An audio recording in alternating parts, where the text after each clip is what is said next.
Hey guys, welcome back. This is part 3 with my guest today, the talented, wonderful star of Purgatory Road, as well as a myriad of other independent films, Trista Robinson. So let's highlight some of your other films. I know obviously you've got Purgatory Road, which is set to screen in Los Angeles February 7th, right? I think February 7th. February 7th. It's directed by Mark Savage. Mm-hmm. It stars Gary Carnes and somebody else. Luke Albright. Yes, Mm-hmm. Luke Albright. Sorry, my sincerest apologies. My name, the How name was dare blanking. you. Right, the nerve. Luke is offended. But let's talk a little bit about that. I know I have been a fan of Mark Savage's for years. He is such, not only a wonderful human being, but a fiercely talented filmmaker. I'm sure you guys are very familiar with his work as independent film lovers. So let's talk about your involvement with that project, the shooting process. I know you shot it out of state, and working with Mark. Yeah, thanks. Mark is a very dear friend of mine, and we're very like-minded people. We met a while back on a web series, which was not horror, and it became apparent while we were shooting this web series where both of our true interests lie. So we sort of bonded over our love for horror. It's always great when you meet someone else that is like you, yeah. I'm so overwhelmed by, this sounds dramatic, but it's true, the gift of Purgatory Road. I mean, Purgatory Road, he really just gave me a gift. I was fortunate enough that he offered me the role. We did shoot it in Mississippi, and I'm so grateful for it. I'm so proud of the film. And I actually met, I have another film coming out too. I'm sure we'll get to that. But I met them through Mark Savage as well. So it's all very incestuous. When your character in Purgatory Road is, well, let's talk about her. Yeah. Because I don't want to give away too many spoilers. Yeah. Thank you, me either. So Mary Frances is, she's a real special gal. She's a very tough cookie. I mean, she gets by. She's very hard to explain. And when I got the script, sorry, I'm also being so careful about spoilers, but so when Mark gave me the script, I look for an arc right away. I don't know if that's how you work, but I look for an arc. And Mary is so mythical and magical and such a badass that he gives me this, and I'm like, oh my god, yes, I can't wait to do it. But I was like, how do I do it where it's not a caricature? Because she's badass from beginning to end. Mm-hmm. She's just a force of nature. She rides a motorcycle. She thinks nothing of killing someone just as a means to get by. She's very different than you. She's truly a sociopath. But how do I find the humanity in that? Right? Mm-hmm. That was what was important to me, because I didn't want to just play like this cool chick. I was like, how do I do it? And so I watched docs about females that kill people. I'm sure males have similar methods, but I just gravitated towards females because I'm a female. And you know, they all have a humanity in them, of course, because they're people. They have people that they love, people that they hate, selfish. They're not just, nobody's just bad, right? Well, they don't realize they're bad either, which I think is really important, because you can't play your perception of the character, right? You have to be the character. Right, everyone's the hero of their own story. Mm-hmm. And it doesn't mean they don't have regret, which Mary doesn't really, but I think a lot of people do that kill people. I like to think so. But yeah, and who knows if it affects the performance or not. I feel like you really, as an actor, like, I do all this work, and then, I don't know, could I have done it without it? Yeah, probably, maybe, who knows? I don't want to chance it. For me, I love doing the work. Yeah. And then when I show up, I throw it away, and whatever is happening, I'm reacting to people and locations and everything. But I don't think, if I didn't get inside her head and find out what makes her tick, I couldn't have done performance. I can't throw all that away. So for Mary, what I decided is that she has real intimacy issues. Of course, she doesn't analyze herself in that way, so she's not aware. Like, none of us are that objective about ourselves. But for me, like, it became this beautiful romance of, like, murdering someone and then being able to hold them in a non-threatening way. So I don't know if that comes through but it's how I have to motivate everything. And then it became very beautiful to me, and she became very beautiful. Instead of just like, oh, I want to play this cool badass, I loved her and understood her, and I miss her very much. And the film is about a lot more. It's about Gary and Luke's characters, and they're fabulous, and it's almost Shakespearean. They're brothers, and it's very and their father is a very important part of the film, and it's a beautifully complicated script. So it's not only about Mary and her proclivities, but that's what I worked on a lot. So that's what I can speak to. And filming in Mississippi, that must have been fun. It was insane. There were tornadoes ravaging Mississippi while we were shooting, so we lost locations. I was stuck in this hotel room for like a week while the weather was just battering the window. It was terrifying. I was really scared. We couldn't go outside. There were weather sirens going off. That's like a filmmaker's nightmare. Like, poor Mark. I know, poor Mark, and you know how lovely and sweet he's he so is. Wonderful. I know, he's the best. Which is so funny, because like he sometimes like goes on these, weekly, I don't want to say rants, but like he'll go on this like stream of consciousness on his social media where it's like really strange, fascinating, like nude anime cover. Like, it's really strange, and I'm like, this is just such another side of Mark than the lovely, isn't it funny? But I love that. I love that there's so much depth there. I'm like, oh my god, I feel like there's so much about you, Mark, that I just don't know. So by the way, follow Mark Savage on Instagram and social media if you want to see some really weird, fascinating stuff. Exotic. Like, I never thought I would see that, but I'm glad I did. But it never would cross my mind to be like, this is like something that I should see. But I love that he's shameless about it. Oh, like, so this is my art. Yeah, this is what I love. Yeah. But, he's so soft-spoken and mild-mannered. Like, he doesn't drink or he drinks, like, hot water with lemon. Like, he's the sweetest guy. Which is where I remember talking with him at the Serbian Film Exhibit. I was kind of like, oh, it's weird that you're in this space. And then I remembered his Instagram. I was like, it's actually not. No, it's not. This kind of makes sense. I know he sends me stuff, because we're very close friends. And he sends me stuff all the time. That's just, I feel like if anyone else opened it, they'd be horrified. And I'm just like, oh, Mark.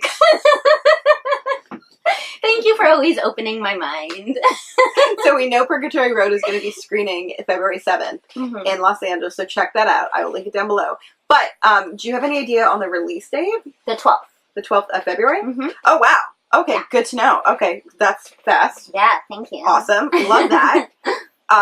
That's fantastic. Congratulations. That's exciting. And we're doing a Dark Tales signing on the 16th. Oh, I love Dark Delicacies. I know. Who doesn't love Dark Tales? They're so nice. I did my first, as soon as I took over Screen Queen Stream and changed the format, that was like the first interview I did. Oh. Yeah, because I just, Del is so fascinating. I'll send you links. He's just, you could talk to him for hours, but I realized I also didn't know much about his background or how he got started. But I consider him a good friend, and I don't know these things, because it doesn't always come up. Like, tell me how you started. Like, let's walk me through that. Yeah. You know what I mean? He's fascinating. Oh, such a brilliant mind. Yeah. So let's talk about some of the other films that you have coming out, because you've got a ton of films. Your IMDb currently lists 47. Oh, wow. Yeah. You've been stalking me. A little bit of light stalking. Thank you. I'm flattered.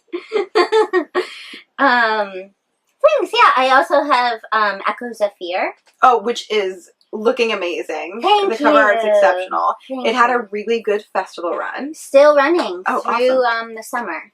Nice. Yes, so next up we have Nevermore and Horror Hound, and we have some others, but that's what I can talk about. Love Horror Hounds. fantastic. It's our Midwest premiere, Horror Hound. But they can go to any of the Echoes of Fear social media pages. I know for sure you're on Facebook. Yeah. I think you're on Twitter. I'm not sure about Instagram, but either way, those two places. Yeah, they're on Instagram too. Okay, so they'll have like all the dates for screening. Yeah. Please check it out. I'm so proud of it. And well, that's Brian Abney Bradley, who you've worked with before. Brian and his wife, Lo Abney Bradley, they co-direct, and she's a DP. Which is really special. Oh, completely. It's really so rare. Relationship, yeah. And so I actually met them through Mark Savage. And Lo was B-Cam on Purgatory Road. Yes. So, yeah, it's one big happy family. I did work with Brian and Lo. I had a small role in Malignant, which was a film they did with Brad Dourif. And Gary Cairns was in that, who's also on Purgatory Road. And it's really cool because I had such a small role in Malignant, but my scenes were opposite Brad. So I was so excited to work with Brad Dourif. We talked about Child's Play. Did you get him to sign like a Chucky doll or something? Tell me you got him to sign No, because I wanted to be professional, but I was very nervous and excited about working with him. And apparently, because of that, I sort of kept to myself. I didn't talk to him at all. And I remember he invited me to come over and like have lunch. I think I was being standoffish because I was so nervous, yeah.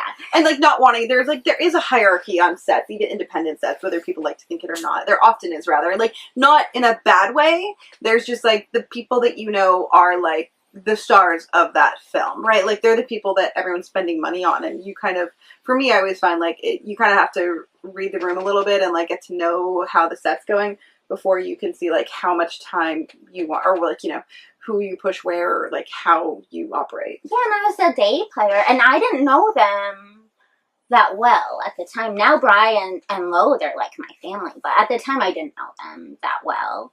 So I wasn't going to bother people. I was just showing up to work. But Brad was so sweet, and then I'll never forget, he looked at me and told me there was something very strong and cat-like about me. And I just took that to heart. Love that. But after that job, Brian said he wanted to work with me again. And then we wound up doing Echoes, and it's been having this amazing festival run. Rue Morgue just released a new trailer, so nice. That's exclusive on their site. Yeah, thank you. So we're so excited about it. Can't wait to see it. I missed the LA screening. Do you know if they're having another one? I don't know about another LA, but I'll keep you updated. Yeah. I think we're gonna do it like a friends and family at least. Yeah, I would love that. Yeah. It's hard, like, you know how it is when you like work in this industry and it's your entire world, and as much as you want to support it, there are just times where you can't, like, because either you're not in the state, or you're on another set, or even like I find myself sometimes where I have deadlines that have to be met for like scripts. You know what I mean? Like, it's a constant balancing act. But I did just remember that we are doing an LA screening. I just don't know when, so I'll let you know. Awesome. Yeah, fantastic.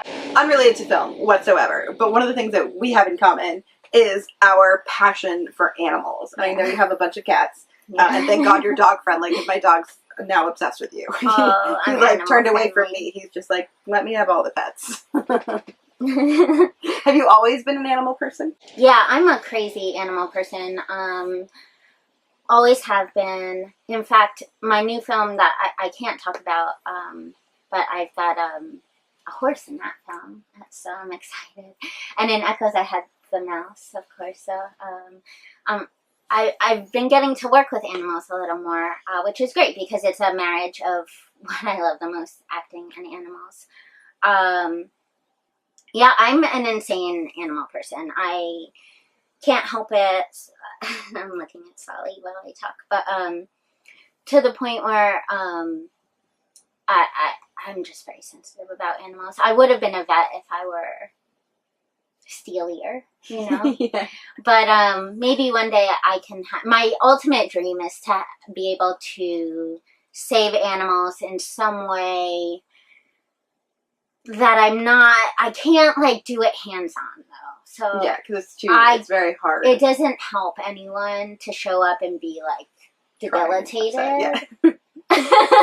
It's not of service. No. Yeah, that is one thing that we have in common.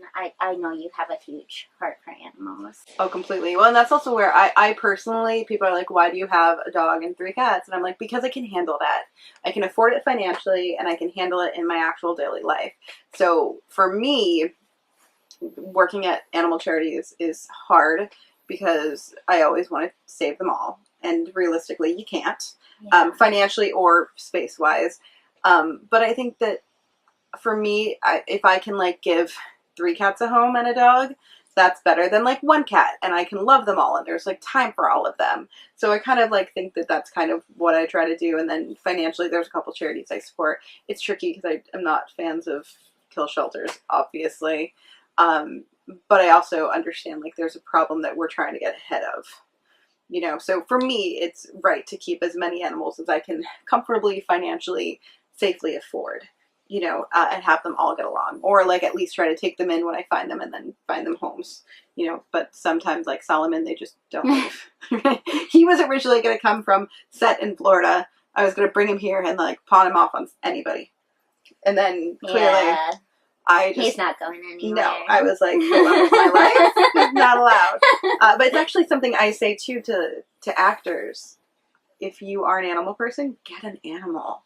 Cats are relatively inexpensive, and even like some breeds of dogs, like Solomon's a low maintenance dog, but I feel like having that constant source of love, who's not going to misguide you. Because I do also think that sometimes I find actors and filmmakers, if you are lucky enough to have a family, great, but they can not always be your best help because A, they don't always encourage you to chase the hard dreams, and then B, sometimes they're really bad at creating an ego that shouldn't be there, or like encouraging you like, oh my god, you were so good in that scene. Were you? Like, they're probably not qualified to make that. Like, so I'm not saying they shouldn't say it. I'm not saying you shouldn't hear that and appreciate their comment, but I think more people need to take loved ones' opinions for what they are, which is loved ones' opinions. Yeah.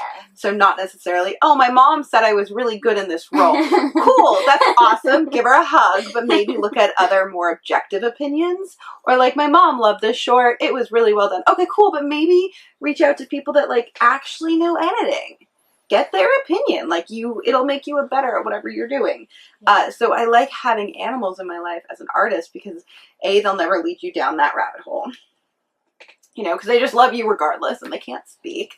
And B, I think that just being able to come home and have these creatures that are just so happy to see you, whether you've had a bad day on set or like not a good audition, or even if you're not even in the industry, quite frankly, they just make everything better. They really They keep do. perspective. Like, you wake up the next day because you have to feed them. Like, dogs are great because guess what? You have to walk them. Yeah, they're just innocent and they're just love. Mm-hmm. And there's so many that need good homes.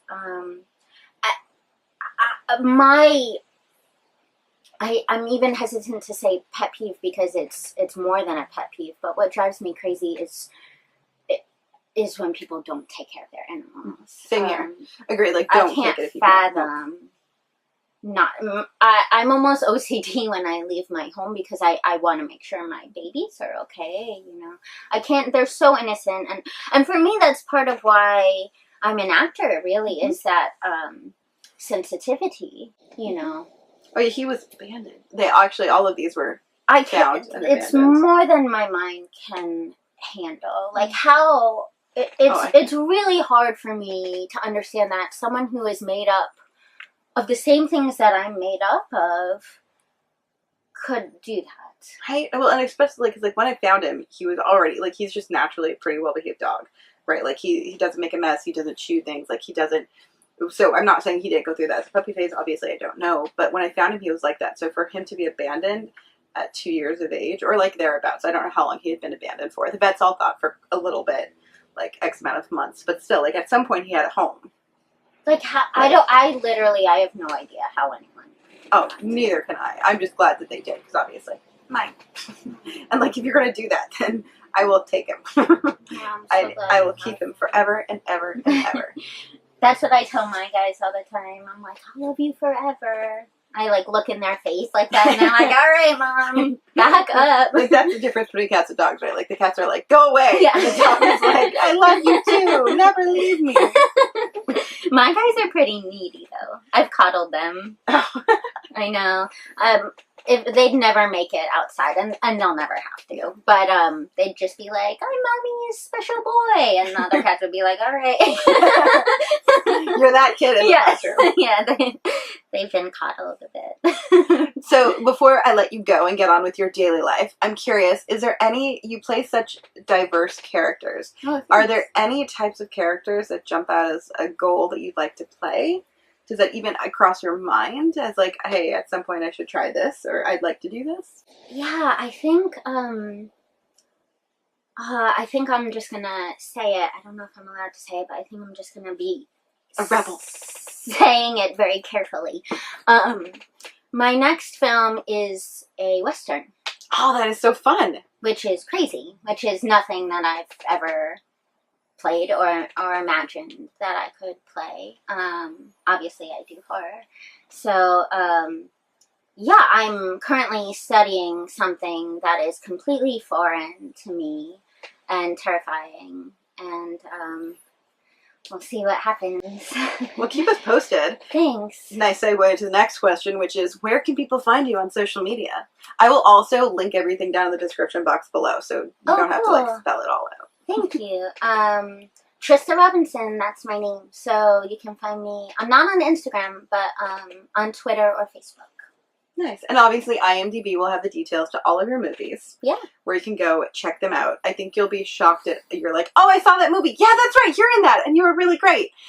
Because you do like morph into the character so much, which is one of the things that I love about you. Thank you. So, that's a huge compliment. I feel so lucky to, like Echoes and Purgatory are coming out both this year, and they're both so opposite. The roles are so opposite.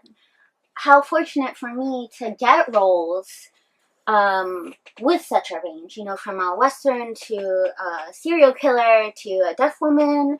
Like, this is my dream. That's why when we spoke earlier about, you know, it's can I swear? You totally can. It's fucking hard. It is. I will never say that it's easy, and it's not glamorous, although you always look beautiful. No. It is hard work. I know you know that.